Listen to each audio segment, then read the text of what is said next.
రాష్ట్ర వ్యాప్తంగా జరుగుతున్నటువంటి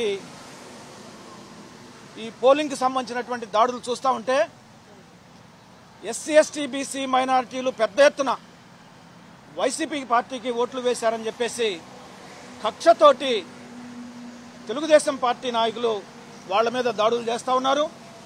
దళితులు ఈరోజు గ్రామాలు వదిలిపెట్టి బయటికి వెళ్లి తలదాచుకునేటువంటి దౌర్భాగ్య పరిస్థితి, దయనీయ పరిస్థితి ఏర్పడతా ఉంది. డీజీపీ గారికి కూడా ఈ విషయం వారి దృష్టికి తీసుకొచ్చాము. బలహీన వర్గాల మీద, ముఖ్యంగా దళితుల మీద జరుగుతున్నటువంటి ఈ దాడుల్ని వెంటనే అరికట్టాల్సినటువంటి అవసరం ఉంది. ఆ బాధ్యత పోలీస్ వ్యవస్థ మీద ఉంది.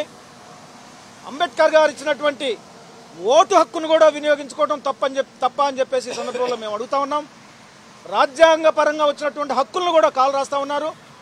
రాజ్యాంగ పరంగా వచ్చినటువంటి ఓటు హక్కును వినియోగించుకుంటుంటే పెద్ద ఎత్తున దాడులు చేసి, దౌర్జన్యం చేసి, కత్తులు, గొడ్డళ్ళు, కర్రలతోటి ఎగబెడతా ఉన్నారు.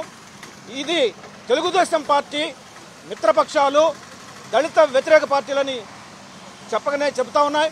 ఈ దళిత వ్యతిరేక పార్టీలైనటువంటి వీళ్ళు, ఈ కూటమి పార్టీలు రేపు ప్రజాక్షేత్రంలో ఓట్ల లెక్కింపు తర్వాత ఘోరమైనటువంటి ఓటమిని ఎదుర్కొనబోతున్నారు, చవిచూడబోతున్నారని చెప్పేసి దళితుల మీద ఈ దాడులు గనక ఆగకపోతే రాష్ట్ర వ్యాప్తంగా పెద్ద ఎత్తున ఎస్సీ ఎస్టీ బీసీ మైనార్టీలు ఐక్యమై వారందరూ కూడా తీవ్ర మనస్తాపానికి గురి కావాల్సినటువంటి పరిస్థితి ఏర్పడుతుంది.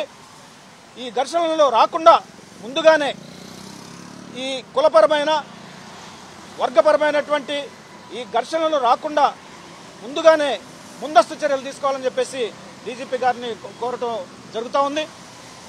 నిష్పక్షపాతంగా రేపు జరగబోయే కౌంటింగ్ ప్రక్రియ జరిపించాలని కూడా మేము పోలీసు వారిని కోరటం జరిగింది.